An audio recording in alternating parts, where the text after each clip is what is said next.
Have you ever looked at Disney's Swan and Dolphin hotels and wondered, are they actually worth it? They're not Disney-owned resorts, but they come with some Disney perks. So do you get the best of both worlds, or are there hidden catches nobody talks about? Well, I decided to find out for myself. We packed our bags, headed to Walt Disney World, and spent a couple of days staying at Disney's Dolphin Hotel, so I could give you my honest review, the good, the bad, and everything in between. So let's go check it out.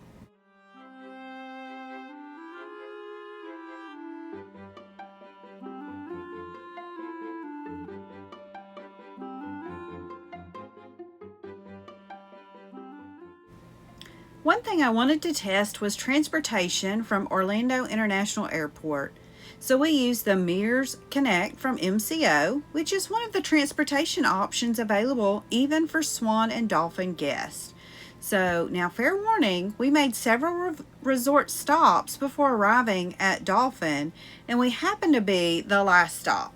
So if you're using shared transportation like this, which this is for the Disney resorts as well, just plan a little extra travel time just in case. Once we arrived, check-in was quick and very easy, and the lady at the desk answered all of my questions because I wanted to give you guys the most information as possible. So honestly, I was just pleasantly surprised. They handed us our welcome envelope that felt very similar to checking into a Disney resort, and inside were our luggage tags, discount cards, the mini golf vouchers, and our physical park tickets. One difference is that you can't use your My Disney Experience app to unlock your door like you can at a Disney-owned resort. You still get a traditional room key card. And if you're a Marriott Bonvoy member, don't forget to have them add your stay to your account so you can earn those points. A few other things worth noting: parking is extra, bell services will hold your luggage, and there's a $100 hold that's similar to the Disney resorts for your stay. If available, you may be able to pay for your room upgrades like a balcony. And housekeeping can be daily or as needed. So those were some things that I discussed with them at check-in.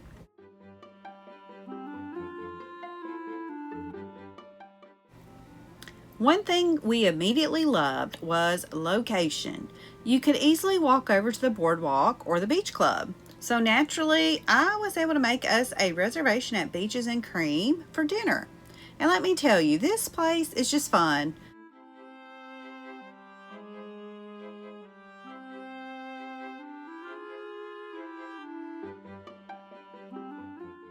They have all kinds of things on the menu, some sandwiches, burgers, all kinds of milkshakes, because of course it's an ice cream shop. I love the decor here and the atmosphere. This is just a really fun area to eat. I ordered the French dip with fries. I always enjoy this sandwich, and Colton went with the cheeseburger and fries. What teenage boy doesn't love that? And then I ordered a vanilla malt because I'm a firm believer that vanilla malt deserves more respect. And then Colton got him one of their specialty milkshakes that was the chocolate milkshake topped with that brownie on top.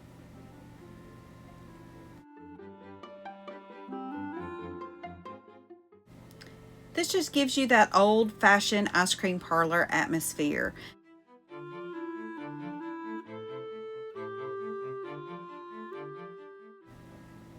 And if you've never seen someone order the kitchen sink here, it's practically its own Disney dining attraction all by itself.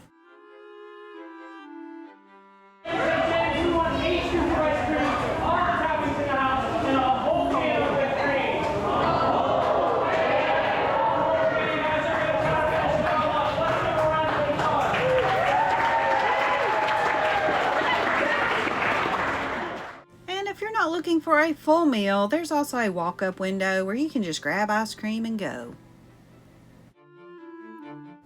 On our walk back, I did notice some areas that looked a little worn, like the carpet and portions of the hallway showed some age, which was one of the few places where this hotel didn't quite feel deluxe.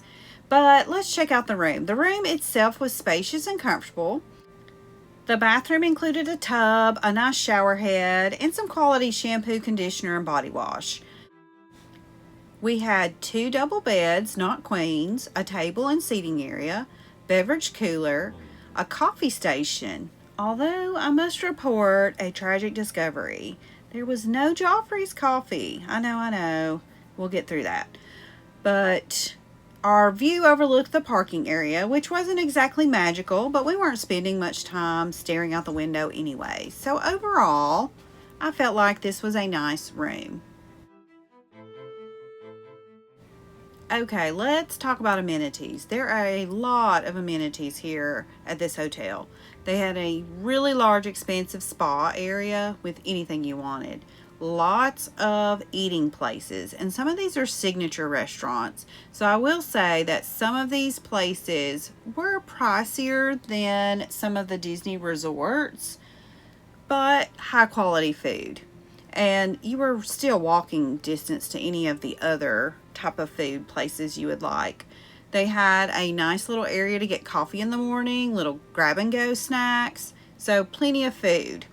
One of the really nice things was some walking trails that went around the property, and you can see the beach area that they had, a playground over there for children too, and little ducks and bunnies everywhere, so there was some wildlife too. But I really enjoyed my walk around here to explore. But the pool area is what would really stood out to me, because this is one of the biggest pool areas I've seen anywhere. They had lots of games for kids to play, plus they had waterfall features, slides, multiple hot tubs. You could spend all day here. They even had the little tags that you scanned and could order food, and they would bring it right to your chair. So this could be an all-day resort, hang out, play at the pool type of day. So I was really impressed with all of this. And for it being shared between the 3 hotels right there, the Swan, the Dolphin, and the Reserve, there really was spaces, chairs. There was all kinds of room. So it was really well laid out, and I was highly impressed.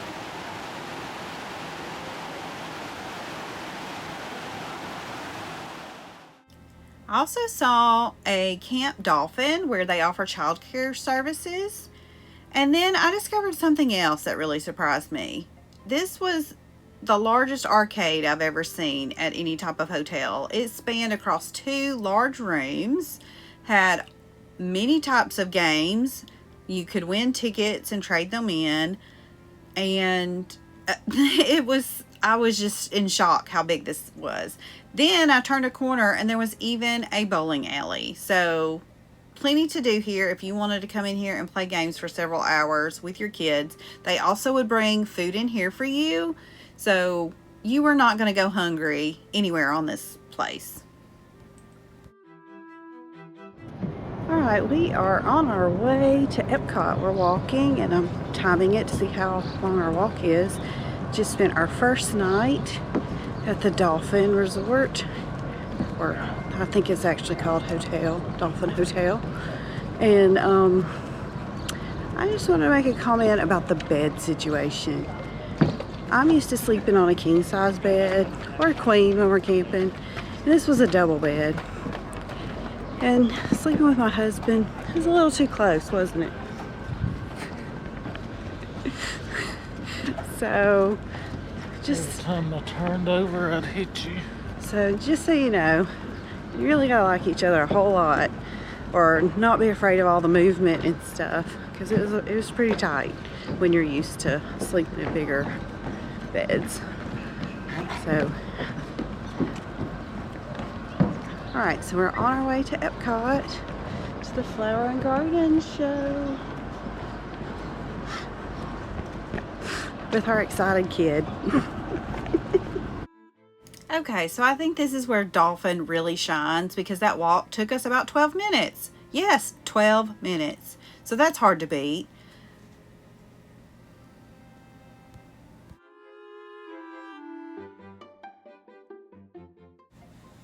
Now, when you come into Epcot really early in the morning, the World Showcase really isn't open. All the main areas aren't. But I know of a spot that is open early, and they have some of the best breakfast treats. So that's where we're heading. Can you guess? So our first stop, La Halle in France. It's one of my favorite places in all of Epcot. Sadly, they didn't have my beloved creme brulee this early in the morning, so a moment of silence for that. Okay, but they did have the ham and cheese croissant, which was so good too, and all these other delicious treats.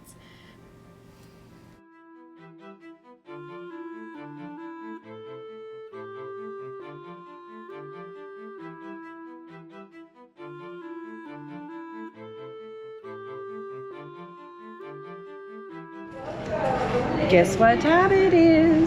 Trash can tabletop. It's trash can tabletop. That's copyrighted.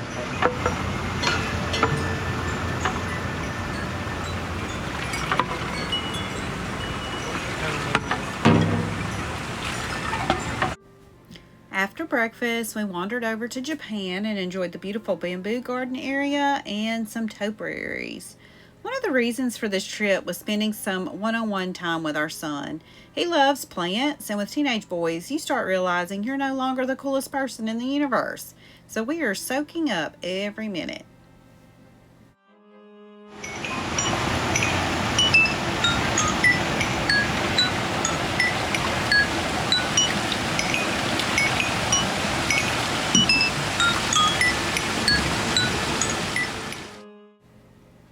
Also, some of you may know that we actually have 9 kids total. So it's nice to take time with them one-on-one like this and spend quality time with them to kind of reconnect.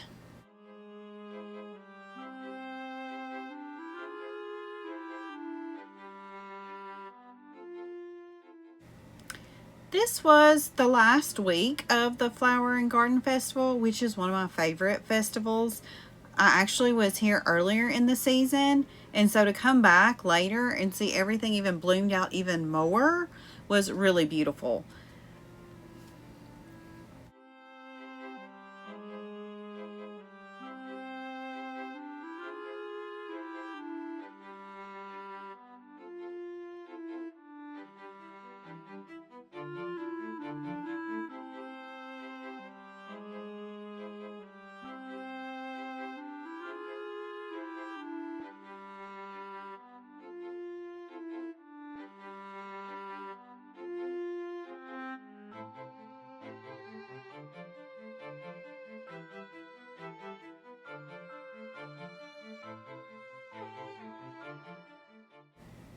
Here is a fun fact that most people miss. Epcot actually helps support purple martin conservation efforts through specifically designed nesting structures around the park. So if you see these migrating birds travel roughly 3,000 miles from Brazil to Central Florida, and Disney monitors nesting sites to help protect and study them.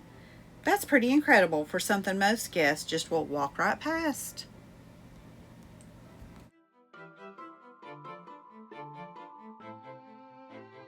So I technically had 2-day base tickets. Well, Colton asked us if we could park hop, so I went to the kiosk and they were able to upgrade our tickets to park hopper tickets.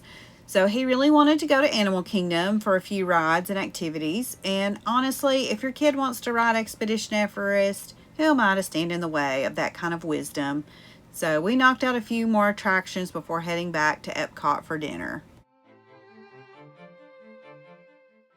If you're needing help finding the best resort for your family, check out my description. Okay, back at Epcot, we had dinner at San Angel Inn. That's inside this Mexico pavilion. This restaurant sits beneath the giant pyramid and overlooks the indoor river where boats from Grand Fiesta Tour float by, which, of course, we rode that. The atmosphere is one of the most unique dining experiences in all of Walt Disney World. I always enjoy browsing the marketplace inside the pavilion too, because the handcrafted artwork, cultural displays, and those vendor booths make it feel like you've stepped into a different world. Of course, dinner was delicious. One thing I always look forward to is their smoky salsa, because it never disappoints. We could tell it started raining, so this was a perfect time for us to enjoy our delicious dinner. But because it was raining outside, the mariachi musicians actually came inside to perform, which made this experience even better.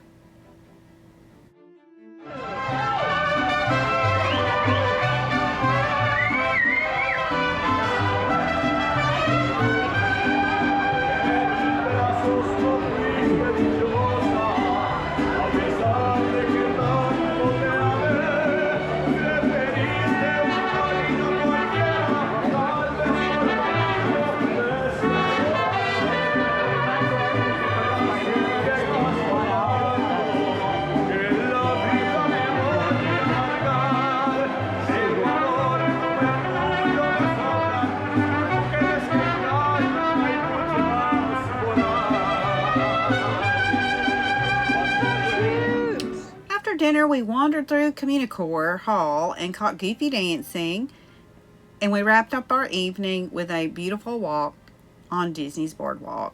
So at night, this area is absolutely beautiful. And yes, we ended up the evening with pizza from the BoardWalk pizza window because apparently vacation calories just don't count.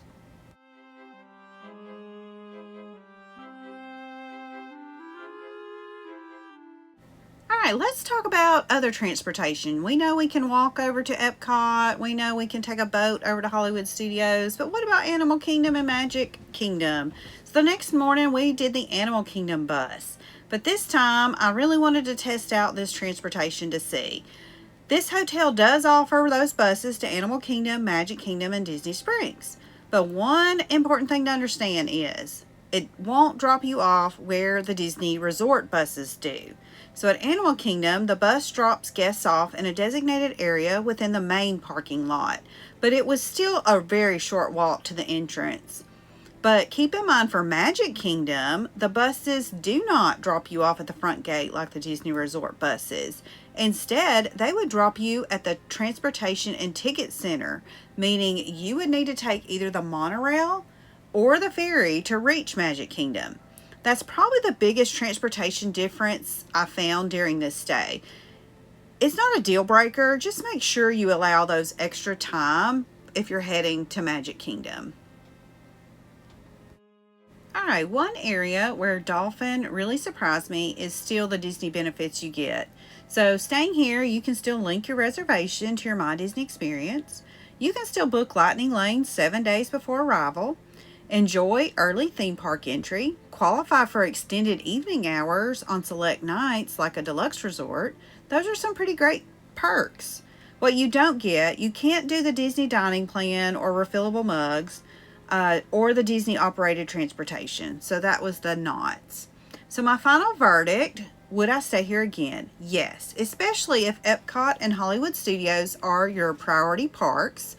The location is phenomenal. The amenities are impressive, the Disney perks are really strong, and sometimes the pricing can come in lower than nearby Disney Deluxe resorts. Now there are trade-offs. Those double beds are smaller than many guests may expect. Magic Kingdom transportation isn't quite as convenient, and a few areas could use some refreshing. But overall, I think Dolphin is still a solid option for families looking for deluxe level perks without necessarily paying those deluxe prices. If you've stayed at Swan Dolphin or even Swan Reserve, let me know in the comments what you thought. And if you're planning a Disney vacation and want help finding the resort that best fits your family, I'd love to help. Don't forget to subscribe for more Disney tips, resort reviews, and vacation planning advice. Until next time, I'll see you in the parks.